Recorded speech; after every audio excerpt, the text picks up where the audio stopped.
Estamos de volta. Este é o Ligado na Cidade, aqui pela Jovem Pan News 103.3, nesta manhã de sábado, 11 de setembro de 2021. É uma manhã de sábado de tempo nublado, encoberto, aqui na Grande Florianópolis. Temperatura também amena. Uma boa notícia é que pelo menos não há muito vento hoje, o vento não está tão forte assim. Mas o tempo tá bem encoberto, este que é o detalhe. E é um dia em que muita gente aí aproveita para de repente fazer o serviço de casa e tal. E muitas vezes quando o tempo tá encoberto assim, lavar a roupa é meio complicado porque não seca. Este é o detalhe. E quando é frio e úmido, então, meu pai do céu. Agora são 10h33, 10 horas e 33 minutos. Bom, o mês de setembro, ele é um mês marcado pela questão do debate, acima de tudo, envolvendo, né, o suicídio. É um mês em que se comemora a prevenção, acima de tudo, ao suicídio. E a gente precisa, muitas vezes, quebrar esse paradigma, esse tabu de não falar. Tudo bem que existem convenções, por exemplo, no jornalismo, de que a gente não fala, não noticia suicídios, enfim, beleza, tudo bem. Só que a gente precisa tratar deste tema e orientar as pessoas. E este é o foco principal. Orientar, orientar e orientar. E em função disso, eu estou recebendo aqui a doutora Júlia Trindade, que vai conversar conosco sobre esse tema, que é um tema muito importante. Chega um pouquinho mais perto do microfone. Eu agradeço muito a sua atenção aqui conosco. Muito bom dia e bem-vinda aqui ao Ligado na Cidade. Bom dia, Manuel. É um prazer estar aqui com vocês e falar sobre esse assunto tão importante que é o Setembro Amarelo, né? Com certeza, com certeza. Ainda há muito tabu em relação ao suicídio? Sim, as pessoas ainda têm muito medo de falar sobre esse assunto. A gente sabe que por muito tempo, inclusive na mídia, né, não se abordava nem em relação à prevenção, a questão do suicídio, mas não deixa de acontecer, né? Inclusive, mesmo estando no Setembro Amarelo, mesmo com toda essa movimentação que a mídia tem feito de falar sobre esse assunto, a gente sabe que todos os dias a gente tem um caso de suicídio, um caso de tentativa de suicídio, e a gente precisa prevenir, né? E a gente precisa agir. Não é só falar. Antes a gente falava muito, vamos falar sobre isso. Não, a gente precisa agir. A gente precisa ter condições para que essas pessoas busquem ajuda e essas pessoas se tratem. Porque a gente sabe que quase 100% dos suicídios tinham um transtorno mental atrás disso. Às vezes não diagnosticado, às vezes não tratado, mas a pessoa ela estava de alguma forma sofrendo e ela precisa ter um local onde ela possa buscar ajuda e ter esse tratamento adequado. Com certeza. Como se orienta, como se previne? Acho que vamos começar pela prevenção. Como que se previne o suicídio hoje em função de tudo isso que a gente vive, né? Que até mesmo pela pandemia, muita gente ficou muito afetada psicologicamente pelo fato de que por hora foi orientada a ficar em casa, a população, enfim, as pessoas acabam uma hora ou outra, né, entrando numa crise. Como se previne o suicídio hoje? A gente primeiro precisa identificar que a gente tem fatores de risco, que são modificáveis e aqueles que não são modificáveis, né? Então, a gente tem alguns fatores, como, por exemplo, um dos principais fatores de risco é alterações financeiras, perdas financeiras. E claro que com a pandemia, muitas pessoas tiveram perdas financeiras. Então, a gente sabe que isso é uma das coisas que a gente precisa olhar. A gente precisa entender que pessoas que ficam muito tempo sozinhas, que não têm rede de apoio, que não têm com quem conversar, que tem algum transtorno mental que não está sendo tratado, que não foi identificado, a gente precisa buscar ajuda para essas pessoas, para que elas possam se tratar e aí não ter o quadro, a tentativa de suicídio, né, não ter a confirmação, as pessoas que conseguem fazer, porque ainda tem isso, a gente tem diversas tentativas e tem pessoas que realmente conseguem. E a gente precisa dar o suporte, né, a gente precisa identificar esses fatores. História de transtorno mental e história de tentativas prévias de suicídio, a gente precisa ter um alerta muito grande, porque muitas vezes as pessoas falam assim, mas quem quer fazer, faz. Quem quer fazer, não tenta, não ameaça. E isso é um mito. Porque a pessoa, muitas vezes, ela vai buscar ajuda. Ela vai pedir de alguma forma. E se ela não for ouvida, se ela não for encaminhada para um auxílio, ela pode ser realmente acabar cometendo suicídio. E como observar esses sinais? Então, uma das coisas principais que a gente fala é a mudança do comportamento. Muitas vezes são pessoas que se isolam, elas param de ligar para a família, elas começam muitas vezes a organizar as questões financeiras, começam a organizar, porque às vezes os sinais não são tão claros. Infelizmente, a gente muitas vezes não tem sinais claros, muitas vezes a família, às vezes, não, eu não sei o que aconteceu. Mas essa pessoa começou a organizar a questão financeira, ela começou a dizer que a vida não valia a pena, ela começou a não ter mais os ciclos sociais, ela começa a mudar todo um comportamento e de uma hora para outra, muitas vezes, de forma impulsiva, numa situação gatilho, ela acaba tentando e muitas vezes conseguindo cometer o suicídio. Pois é, mas é que o problema hoje, eu até gostaria que a senhora comentasse, nós estamos aqui com a psicóloga Júlia Trindade, psiquiatra, perdão, né, Júlia Trindade, e é interessante isso, porque muitas vezes as pessoas não observam esses sinais. Quem está na volta? E como orientar também essas pessoas que estão na volta? Porque vai muito da sensibilidade. Tem gente que não tem essa sensibilidade de olhar assim, não, olha, aquela pessoa ali tá com problema, ela precisa de ajuda. E as pessoas às vezes ficam, elas até podem observar, mas elas ficam retraídas e com medo ou vergonha de falar, de oferecer ajuda. E aí a gente bate num muro, basicamente, doutora. Porque o que acontece? As pessoas têm medo de perguntar. Uhum. Porque aí, se eu vou ouvir uma resposta que eu não sei o que fazer, o que eu faço com isso? Então, perguntar. Como vai você? Você tem tido pensamento de fazer perguntas abertas. Uhum. Você tem sentido que a vida não tem mais sentido? E se alguma dessas respostas for positiva, porque não é porque eu perguntei que a pessoa vai pensar. Então, essa ideia que as pessoas não posso perguntar sobre pensamentos suicidas, porque senão a pessoa vai pensar, é uma falácia. Isso não acontece. Uhum. Só que quando eu pergunto e a pessoa tem esse pensamento, ela vai se sentir à vontade para me dizer, realmente, eu tenho pensado que a minha vida não vale a pena. Eu tenho me questionado. E aí eu vou poder encaminhar essa pessoa. Porque não adianta só eu perguntar e não dizer para essa pessoa, então vamos marcar uma consulta, vamos atrás de um tratamento, a gente hoje tem a telemedicina, então mesmo quem não está podendo sair de casa pode ter acesso a um tratamento. A gente sabe que na saúde pública, a psiquiatria, de forma geral, ela ainda deve muito. A gente sabe que ainda tem pouco investimento em saúde mental no país. Mas em termos de Florianópolis hoje, aqui da capital, tem esse atendimento psiquiátrico na rede pública? Existe o que a gente chama de CAPS, que são os Centros de Atenção Psicossocial. Então, a gente tem um CAPS que é ali na Ponta do Coral, que ele é para transtornos mentais graves. Então, a pessoa pode chegar lá para fazer um acolhimento e aí eles vão determinar se precisa ficar dentro do CAPS ou se ele vai ser encaminhado à rede de saúde. E tem os CAPS para álcool e drogas. Né? Então, assim, mas a gente sabe que isso é muito pouco.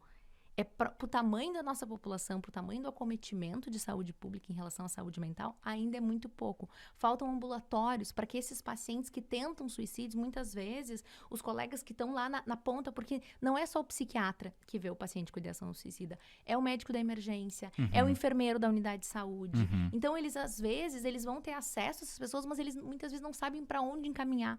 Como é que eu busco ajuda? Aonde que eu encaminho? Às vezes não tem vaga para esses pacientes fazerem atendimento. Então, a gente sabe que a gente precisa reforçar. A gente sabe que tem, por exemplo, o CVV. Né, que é o Centro de Valorização à Vida. Eu ia chegar justamente nesse ponto. Onde se localiza hoje o CVV? Como é que as pessoas podem acessar esse tipo de serviço? O CVV, ele é uma formação de voluntários, então são pessoas que são treinadas para atender ligações ou mesmo pelo computador para auxiliar as pessoas em momento de crise. Então, tá com uma ideação suicida, tá com um pensamento de tristeza, pode ligar para o CVV. Ele é uma coisa importante de falar porque ele é anônimo. Então, a pessoa não precisa se identificar, ela pode ligar para o CVV, ela pode pedir auxílio, ela pode mandar, eles têm chat, porque hoje os jovens, né, às vezes, eu tenho vergonha de falar no telefone, então pode entrar pelo site da CVV, pode pedir o seu auxílio porque é gratuito, é anônimo. Então, vá por esse caminho de buscar ajuda e, se vai ser orientado, que busque um atendimento. E muitas vezes eu acho que é falar com a família. Olha, eu tenho me sentido assim, apesar da gente perceber na prática ainda que tem muitas famílias que têm resistência muito grande, especialmente com adolescentes, crianças, que aumentou muito a incidência. O adolescente, ele se fecha muito, ele vive num mundo muitas vezes que é só dele e o pai ou a mãe também não vê o que está acontecendo. E aí vai muito para a internet, né? E aí, às vezes, tem as redes sociais que tem diversas orientações, sobre esse assunto. E aí o jovem se sente que ali é o lugar seguro. E os pais precisam controlar o que esse jovem está acessando. Porque a gente sabe que, especialmente em adolescentes, saber que alguém que ele admira ou alguém que ele conhece tentou cometer o suicídio aumenta o risco de tentar suicídio. Por identificação. Então, a gente sabe que precisa saber o que ele está assistindo, que tipo de programa, quem é o artista que ele está olhando, porque isso também é uma coisa importante. Então, falar, comunicar com esse jovem, saber o que esse jovem está fazendo é muito importante, porque essa mudança de comportamento, às vezes, ela é sutil. E às vezes fica naquela ideia, mas ele é adolescente, ele tá sempre fechado. Revoltado. Ele não tem motivo pra estar assim, porque às vezes tem muita família que fala assim, mas tem tudo na vida, como é que pode? A depressão é a principal causa de suicídio.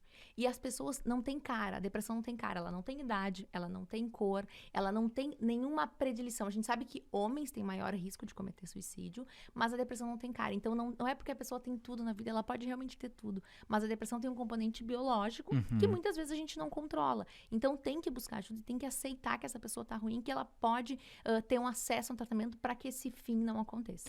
Agora, doutora Júlia, eu acho interessante a senhora falando na questão da depressão, né? Porque a depressão é o passo que antecede o suicídio. E eu queria especificar um pouco mais na depressão, porque tem muita gente que tem... eu acho que não é vergonha, mas as pessoas são um tanto preconceituosas, não só em aceitar determinadas ajudas, mas de repente em procurar um especialista como a senhora e também ter por parte do especialista algum tipo de medicamento. Como é que se identifica isso, que o sujeito ele precisa de um medicamento e como parar com esse tabu, essa coisa assim, eu não preciso tomar um remédio para me controlar, para ficar mais ameno, digamos assim. Isso é um trabalho que eu falo que é um trabalho de formiguinha, né? Porque o preconceito ainda existe, a ideia de que o psiquiatra é o médico do louco. É a mesma coisa se a gente dizer que o cardiologista só pode tratar infarto. A gente trata, sim, algumas alterações que tem realmente uma quebra de realidade, mas isso é a minoria. A maioria das pessoas que vai no psiquiatra são pessoas comuns, como você, como as pessoas que estão aqui. Por quê? Porque a pessoa tem uma alteração, muitas vezes biológica. A gente sabe que a depressão, ela tem uma alteração química no cérebro importante. A pessoa não escolheu se sentir assim. Muitas vezes acontece alguma coisa, ela tem um término de um relacionamento, a perda do emprego que desenvolve, a alteração do trabalho que desenvolve esse quadro, mas ela não escolheu. Então, a pessoa que ela começa a sentir que ela tá triste a maior parte do tempo, porque tristeza é normal, a gente se sente triste, mas quando eu começo a ficar triste a maior parte do tempo, por pelo menos 2 semanas, ou quando eu perco o prazer de fazer as coisas que eu fazia, eu não tenho mais vontade de fazer, nada tem mais graça, com outras alterações, alteração do sono, alteração do apetite, a pessoa não precisa enfrentar isso sozinha, por mais que ela seja uma pessoa muito forte, porque às vezes a pessoa tem assim, mas é uma pessoa alegre, é uma pessoa feliz, nossa, fala com todo mundo, então não deve ser depressão. Isso é um estigma muito grande, e eu vejo que as pessoas que têm essa sensação de que elas são mais fortes é que têm mais dificuldade de aceitar que estão doentes. É como se as pessoas tivessem uma máscara, uma casca, eu estou errado em falar dessa forma, elas tentam aparentar uma coisa que elas não são. E elas gastam uma energia gigantesca para fazer isso. Aí a pessoa chega em casa, ela tá exausta, ela não aguenta mais. E chega um momento que essa máscara com que ela realmente está sentindo não aguenta mais. E aí é muitas vezes quando vem a ideia do suicídio. E a gente sabe hoje que tem... Porque as pessoas têm a sensação de que se usar uma medicação não vão conseguir trabalhar, não vão conseguir estudar, não vão conseguir ter uma vida normal.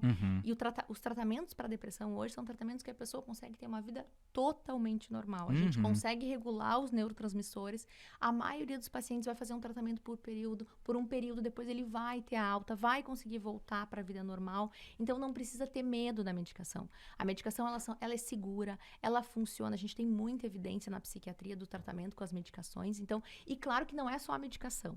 Né? A gente sabe que, por exemplo, atividade física, o exercício físico tem um fator muito importante.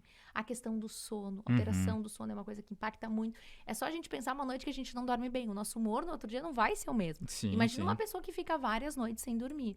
Então, tem diversas outras coisas que a gente precisa fazer além da medicação. A terapia tem bastante evidência que funciona também. Então, não ter esse preconceito. Pensar que o médico psiquiatra ele é um médico como qualquer outro. Ele tá ali para auxiliar. Eu falo que são as dores que a gente não consegue enxergar, mas que dói muito e elas podem realmente levar a quadros sérios como suicídio. Pra gente encaminhar aqui, doutora Júlia, tem umas pessoas que usam, por exemplo, medicações, até mesmo para se equilibrar, para evitar, né, que se chegue num quadro gravíssimo, como o caso de um suicídio, por exemplo.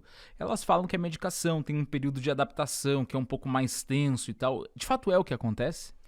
Depende muito de qual é a medicação. A gente tem hoje medicações mais novas que tem uma adaptação muito mais tranquila, a pessoa consegue ter uma vida normal. As pessoas às vezes têm medo dos efeitos colaterais. Não, mas eu não vou conseguir me relacionar, eu vou ficar dopado, eu vou ficar apático. Isso não acontece. A gente consegue fazer um tratamento com medicação em que a pessoa tem uma vida... Eu sempre falo que tem algumas medicações que o paciente sente que ele nem tá tomando nada. A vida começa a se acertar de alguma forma e ela... Claro que essa adaptação inicial às vezes dá um tipo de efeito colateral, tem algumas medicações que vai dar enjoo, outro vai dar dor de cabeça, mas de forma geral são toleráveis, são coisas que a gente consegue tolerar por alguns dias e que a melhora é muito grande. O paciente que ele se trata, ele, da forma geral, ele fala assim depois, por que eu não vim antes? A minha vida agora é totalmente diferente. Eu falo que é muito recompensador trabalhar com isso, porque a gente vê que a gente pode mudar a vida e a pessoa pode sentir que ela tá no normal dela. Eu me sinto no meu normal e isso é muito bom. Então a pessoa não precisa ficar sofrendo, tem o que fazer e a gente não pode deixar chegar num nível de uma tentativa de suicídio ou mesmo de um suicídio. O CVV tem um número de telefone, né? Sim, 188 é o número do CVV e tem também pelo site do CVV, a pessoa consegue acessar, eles têm um chat ali também, então a pessoa pode tanto ligar quanto entrar pelo site. Mas no CVV é até interessante a gente citar isso, porque normalmente a pessoa liga lá e fala do problema. A pessoa que está do outro lado da linha, ela não vai palpitar sobre o problema da pessoa. Como é que funciona essa relação ali ao telefone hoje? Não é um tratamento, né? O CVV, ele é um centro de valorização da vida, então ele é por uma situação de urgência. Então a pessoa está em casa sozinha, ela está com pensamentos de morte, ela não sabe mais o que fazer, ela teve uma crise, ela vai ligar. E eles são voluntários, então não são médicos, né? Não são psiquiatras, mas são voluntários que foram treinados para poder gerenciar a crise. E aí eles vão orientar essa pessoa, olha, então agora tu tem que buscar o tratamento, tu tem que ir atrás, mas eles vão dar um manejo de crise naquele momento através da ligação, eles vão ir acalmando essa pessoa, eles vão dar as orientações para que a pessoa possa ir melhorando para poder voltar, porque quando a gente entra num momento de muito desespero, muitas vezes a gente não consegue pensar direito. Então, é esse papel que o CVV faz, é poder trazer a pessoa de novo para a racionalidade, para ela poder tomar uma decisão melhor e poder buscar ajuda. Tá certo, doutora Júlia, e acho até importante a gente citar aqui que é uma orientação muito genérica que se dá no CVV, não é uma orientação se você liga lá e diz assim, não, olha, eu tô pensando aqui, porque eu terminei um relacionamento e tô pensando se eu vou me matar ou não, a pessoa vai orientar a pessoa, não, mas não é bem assim, tem que ter calma, é mais nesse sentido. Isso, a pessoa não vai, não é uma psicoterapia, né? Então é um manejo de crise, é uma coisa mais de urgência. E aí a pessoa ela tem que buscar, porque realmente quando a gente tem um término de relacionamento, quando a gente tem uma perda, é normal que a gente fique muito angustiado. Tem uma orientação para essa turma que atende no CVV? Sim, tem uma formação, é feito um curso de formação, os voluntários eles são treinados, tem um número de horas, inclusive assim, pessoas que gostariam de ajudar, o CVV ele tem sempre inscrições abertas, então entra no site, a pessoa pode se voluntariar, é legal porque às vezes assim, eu quero ajudar alguém. O CVV, eles vão fazer uma seleção, eles fazem uma avaliação para ver se a pessoa pode, se tem condições, porque a pessoa tem que estar bem. Porque um dos princípios para a gente ajudar alguém é que a gente esteja bem. Com certeza. Eu não posso pensar em ajudar alguém se eu tô mal. Então, uma das coisas eu quero fazer um bem, eu primeiro tenho que olhar pra mim. Sabe aquela que a gente fala da máscara de oxigênio no avião? Sim. Primeiro a gente bota a nossa, pra depois pensar em ajudar o outro. Então, primeiro, se eu não tô bem, não vou tentar ajudar o outro. Eu preciso me cuidar para estar bem e aí sim poder ajudar o outro. Doutora Júlia, muito obrigado aqui pelas explicações, pelos esclarecimentos acerca do Setembro Amarelo, da questão do suicídio, de como as pessoas podem procurar ajuda, sobre os medicamentos que também são muito importantes, né, para a gente evitar esses quadros extremos que nós comentávamos aqui. E só para a gente fechar, a senhora tem redes sociais? Como é que as pessoas podem encontrar a senhora hoje? Tem canal no YouTube, tem o @doutora Júlia Trindade Psique, que tem o Instagram ali, eu troco bastante, falo, e eu acho que eu falo que a gente, como psiquiatra, a gente também tem essa função de educar as pessoas. Eu uso muito a rede social para as pessoas poderem tirar essa ideia de que psiquiatria é um tabu. A gente precisa falar isso de uma forma o mais acessível possível para que todo mundo entenda e todo mundo tenha acesso à saúde mental. Tá bom, então, doutora Júlia, muito obrigado aqui pela gentileza da entrevista e nós estamos sempre à disposição. Que a senhora volte outras e tantas vezes aqui na Jovem Pan News, que certamente a porta vai estar sempre aberta. Muito obrigado. Com certeza, contem comigo, estou sempre à disposição também. Nós também, muito obrigado. A Rádio de Notícias que é outra conversa. Jovem